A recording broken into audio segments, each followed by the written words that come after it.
Hey there, welcome to the Bronx Buzz. This is BronxNet's program where we talk to reporters and editors and writers and journalists, people who are writing important stuff that help us understand our world a little better.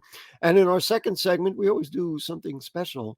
And this evening, we really have a great story that's going to inspire you. So stick around for that. But to get started, a premier reporter who has been in our program before, she's the senior state politics reporter for the great city and state New York. It's Rebecca C. Lewis. Hi, Rebecca. Nice to have you with us. Thanks for having me on. I'm going to show people the covers, the last two covers. Not that I saved them all, but I did save these because you're here. Listen, you really wrote very incisive material about the New York Democrats rejecting Hector Lasalle after a hearing in the state Senate. There's the piece that you wrote. What were the objections of the Democratic senators who ultimately voted down the idea of Judge LaSalle? Well, for the most part, it kind of came, I suppose the easiest way would be to say ideology. A lot of Democrats are looking for the Court of Appeals, the state's top court, to set more progressive precedent. Under former Chief Judge Janet DeFiore, a lot of progressives and more left leaning Democrats felt that the court too often would take conservative leaning or moderate or make conservative leaning or moderate kind of rulings, not making great strides in criminal justice or, setting national precedent for, any number of different cases that come before the Court of Appeals. Women's rights and abortion rights. What are the other subjects in there that One of the big ones for the lawmakers was actually labor rights. labor rights? That's right. There was Unions. a case involving Cablevision and suing individual uh, unionizers, union members that Judge LaSalle, while he was an appellate division judge, permitted to move forward, and so that was really at the heart of a lot of the opposition. You had a lot of unions coming out very strongly against Hector LaSalle, basically saying anyone but him. There were conversations before the nomination was officially announced. Unions made it clear to Hochul, basically saying, he is the only absolute no go for us. If you choose him, we will oppose him. But he was also the only Latino judge on the list, and Hochul has, made commitments to try to increase Latino representation at the highest level of government, which is something that her administration has gotten criticism for in the past. I don't want to spend too much time on this concept, but you're getting a far left faction basically controlling or attempting to control the agenda in the state, much like there's a far right faction attempting to control the House of Representatives. We could spend a lot of time analyzing, whether it's a proper analogy or not, but there is that sense. Um, and Although also, just sure, go ahead. it was certainly surprising. We did see a number of moderate and more centrist Democrats come out and vote, either announce that they were going to vote no, or ultimately vote no, like Buffalo's Sean Ryan and the Hudson Valley's James Skoufis, Neil Breslin, just not members of the Of you a know left wing, yeah, yeah, ESA so to speak. coalition, but they Uh, still uh, voted against him. and on the other hand, very high profile, especially Hispanic and Democrats of color came out in support. I saw Jamal Bailey was one of those, which was very, very interesting. From the Bronx, Freddie Ferrer put his name right at the top of the list, which was very interesting because he's mostly stayed out of the public eye.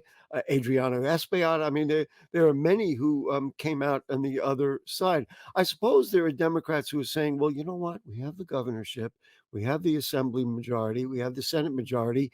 What is it worth if we don't get a chance to do this? So it seems to me that what this whole process has done, from a point of view of the governor working with the legislature, it seems to pretty much define her as a moderate. So she's going to be at odds with the progressives who are going to be watching her very carefully now on bail reform and other issues. Seems to me this was almost like a flag and a stake in the ground to define what what her governorship is going to be. So, it's not just about the ideological differences between legislative leaders and the governor.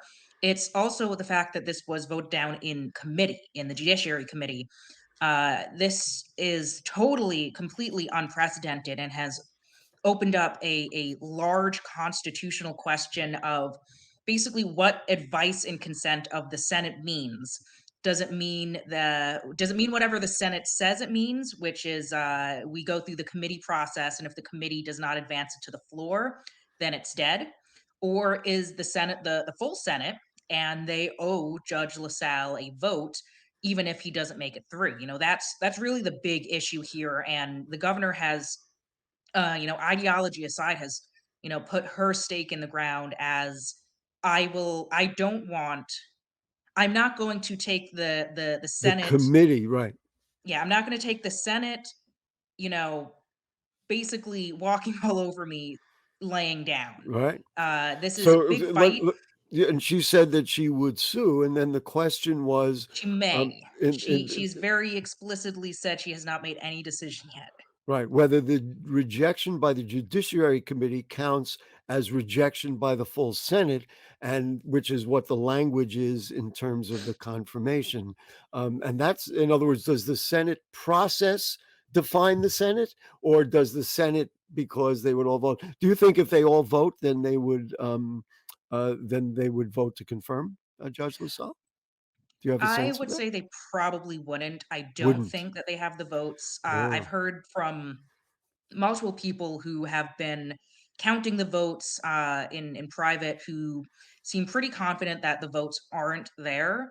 So it's more about, the governor obviously still wants her pick to get confirmed, but this is as much about, I don't want to say asserting dominance, but certainly, holding her ground against the Senate's supermajority, as opposed to, letting them sort of set the rules here. right. You wrote an article which I really didn't, not that I didn't understand the article, I certainly did, but the whole notion 7 senators voted without recommendation on LaSalle. And your headline there asks the question. So, what does that mean?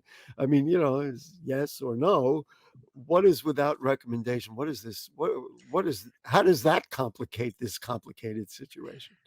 So it's kind of funny. The article was inspired by a reader email who just didn't seem to understand the concept of no without I without recommendation, which is fair. It almost never comes up. And I figured, well, if there's one person who's confused by this, there's probably a lot. So it's basically, uh, there are three ways to vote when you are voting for a nominee, judicial or otherwise, which is, you can say yes, which is basically saying, like, Right. I recommend this person, and also we are advancing this person to the floor. You can vote no, which is, I don't like this person, and we're not going to advance this person to the floor. And then the I without recommendation is basically just saying, this person deserves a full Senate vote, but I'm recommending to my colleagues not to confirm them. And so there were 7 who voted in that direction, and that's what the committee used to make their determination. Yeah, so you had 10 Democrats who voted completely just no. You had 2 Democrats that voted completely yes. And then you had 7, a mix of every Republican, and then Jamal Bailey and Kevin Thomas voting basically, not Kevin Thomas, sorry. It's Kevin okay if Thomas you voted yes. voted yes. Okay. You had every Republican and Jamal Bailey voting I without recommendation, which is just saying, Wow. we may not love this guy, but he deserves to get the full Senate. consideration. And then there was, yeah, I mean, there's a lot in here. Certainly in the Bronx, we had two senators publicly having a little bit of a fight with Louis Sepulveda and Gustavo Rivera going at it a little bit in public. That's yet another aspect of it. Um, Somebody backs down, it's going to be settled by the courts with with a judge making a determination. How ironic! Does the governor at some point concede? Is there a concession she can get if she says, "Well, okay"? There are a couple options for the governor here. She could take this to court, which would be certainly a very tricky situation. You'd have the No court, guarantees, right? yeah, you'd have the court basically choosing between two co-equal branches of government and, Right. essentially, potentially, enforcing an order on the Senate with regards to its own boss or potential new boss. Right. So the governor could go ahead and sue. She could accept that the Senate has rejected this nominee, and the entire process starts over. So if the rejection is completely accepted, then it goes all the way back to the Commission on Judicial Nomination. They'll review applicants again, they'll put out a short list, and the governor will choose. Or the governor can, I suppose, accept that her nominee is not going to move forward, but not that her nominee has been, Re- explicitly rejected, Rejected. and simply choose another candidate from the remaining six from the Hmm. original seven, which would Or, probably be the fastest option. and do you want to make a prediction? No, you don't want to do No, I have no chance. I I've been around Albany long enough to know, Don't do that. never make a prediction. It'll Yeah, always yeah, blow up right, in your right, right. face. Well, it's very interesting. It's a power play on one level, and on another level, it could be very consequential given the number of issues that are bound to come up on any number of things, and whoever that judge is will have great influence on the future of the state of New York. The one thing I am sure about is that we are fortunate that we have Rebecca C. Lewis from City and State to help clear it up. What does that mean? She did a good job with it in the magazines, and I've got the last two issues that she's written about. You can see the governor and Kristen Gillibrand. That was a nice piece, by the way, by one of your colleagues. As my colleague Sahaley did a great Yes. job with that. Listen, we'll see you again, Rebecca. Not soon enough, I'm sure. Be well. Say hello to all my buddies over there at City and State New York. Thanks again for having me on. Great. We're going to take a short break. And then, as I said, you're going to be so happy because there's going to be hydroponic farms in our schools. Don't go away.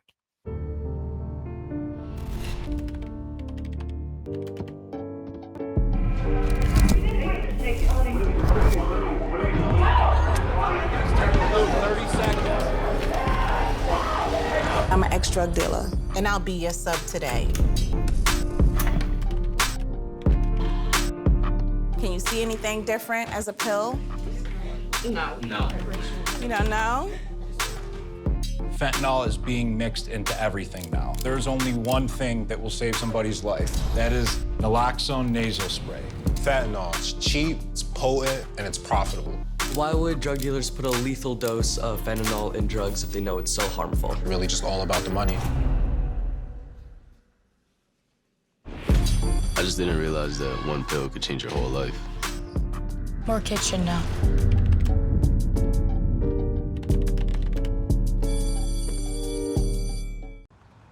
Even though we didn't grow up together, he's my favorite brother. Hey, sis. I'm the baby of the family, and he's the gentle giant. What you know about Port Georgia? Man, please, that's a classic. You know when they say people are a rare breed? Yeah, he's that. I'm sorry, I'll be back in a few hours. Don't worry, Shug, you know I'm for you. I know. Go get the football.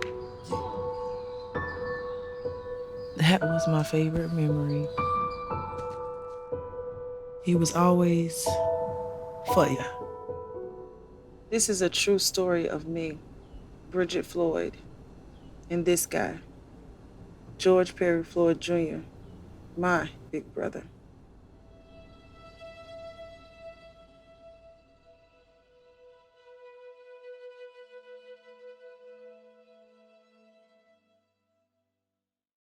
All right, back with you on the Bronx Buzz. This is a segment that is close to my heart. I'm very excited about it. We have New York Sun Works with us, and they're talking about greenifying our classrooms. And so, hi to Manuel Zamora, who's the executive director of New York Sun Works. Nice to have you with us. Thank you. Thank you for having me. And Kristen Rodriguez, who is hold your breath, the Greenhouse Support Team Area Manager. I get that? All right, very good. Manuela, let's just get started. Who is New York Sun Works, and why is it so important that you do the work that you do? New York Sun Works is a not-for-profit organization that brings hydroponic farming technology into the public school classroom. So what we want to do is transform any classroom into a 21st century urban farm using commercial level technology to teach students about science, sustainability, and climate education through the lens of urban farming. You know, it's so easy to say our job is to convert classrooms to green technology and bring all these wonderful projects in there. What goes into creating this in an urban classroom where the kids generally don't live near gardens or in open spaces necessarily, and you want to re-outfit a classroom? It costs money. I mean, there's all these things. What does it take to do even one classroom, and then we'll expand it and get the numbers a little bit? Yes. So first, it takes to have a visionary principal or a passionate teacher to want to bring the program to the school. That's the key element. Then we partner with the school and guide them through the process and how to transform the space they have available into this wonderful 21st century farm, but most importantly, what it will become the new science lab. And that go ahead. Yeah. Go ahead. So we hold hands, we work together into the planning process, designing the space, but also giving them guidance on how to get the funding element, very important, and to bring in all the support that the program provides to the school. So not only what we just mentioned, the classroom and the systems and the technology, but also curriculum, year-long grade specific curriculum. I'm going to be applauding at everything you do, if you don't mind. I just think it's so great. And then teacher training. So we support the teachers on one-on-one offerings for how to implement that curriculum, but also group professional learning opportunities for all of them. And then what Kristen is an expert on, providing the classroom support on a weekly basis. Okay, we're going to get to Kristen in a second. For you, is it a hard sell? And look, I'm a journalist, so I'm taking names. I want to know the principals that are not open-minded for this. No. But is it a hard sell? Because we all understand what school principals are going through to get the kids through the scores and the tests and everything else, and then blow out part of your curriculum for this. Is it a hard sell? Yeah, honestly, it's not. Oh, it's not. It's not. Okay. It is. It really goes with the educational philosophy about hands-on and project-based approach to learning. It is the philosophical approach of doing through experimentation, and therefore the seed to harvest really provides an opportunity for us to bring that into the classroom. Well, one of you is very busy because the phone is ringing, and that's a good thing. Kristen, let's just talk about the children. What do they get out of it, and how do you reform a class, a curriculum, and a structure to include this so that everybody benefits? But what about the kids? What do they get out of this?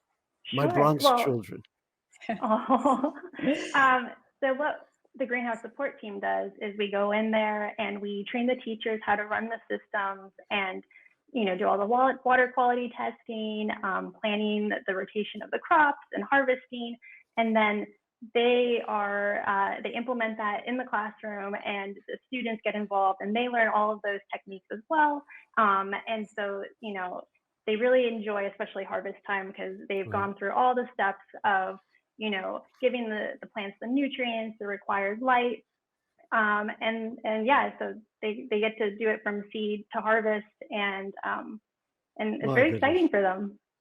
I tell you, it's exciting for me to see those photographs as well. I have to say that my high school alma mater, DeWitt Clinton High School, has had a hydroponic farm. I don't know if it's a New York Sun Works project, but one of the things that they have told me is that they've fed their own students, their colleagues, because they produce enough food to serve it in like we just saw tomatoes there. Is that one of the goals? Is that you can really produce real food?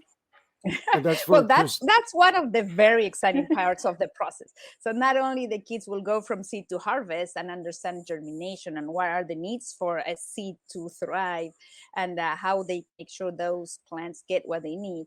And then, as Kristen mentioned, moving them to the systems, measuring water quality, access to light, access to temperature, etc., etc. So it's all exciting in the process of farming. And then the celebration part is really when the students harvest, and they grow literally hundreds of pounds of vegetables that can be distributed in the communities. So they do eat everything they grow. It's incredible. Kristen, do you see the children grow or change as a result of this? Now, I mentioned just beforehand, we all know that the kids have been looking at computer screens for 2 years. This is literally real life. But do you see growth and change in the kids as they go through this? Absolutely. I think the Oh, nice. hands-on aspect is really important for them. And, it's a different kind of classroom environment, so that, they get the experience of growing the food, and maybe they were adverse to eating kale at the beginning, but then, they've learned to like it. So, it's an opportunity for them in like so many, facets. Especially urban kids who, there's so many pressures and so many difficulties. And frankly, they don't see a lot of green space in that way. We've got like a very quick video that I do want to show of how this works. Then we're going to get back and we're going to talk about the funding piece, and then we're going to talk about the education piece to make sure teachers are also on board. So let's, if Anderson can roll the magic window, and let's just take a look.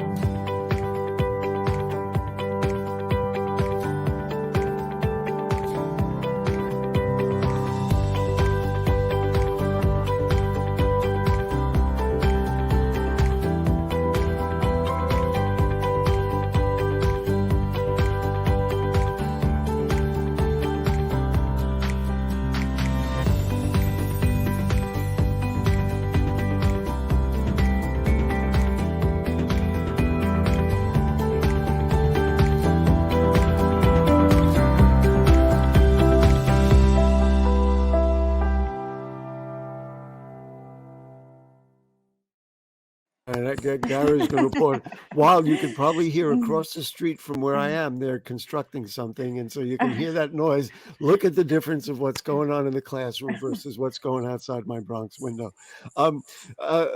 Let's go back to you, Manuela, and now let's blow everybody's minds as if we haven't already done that.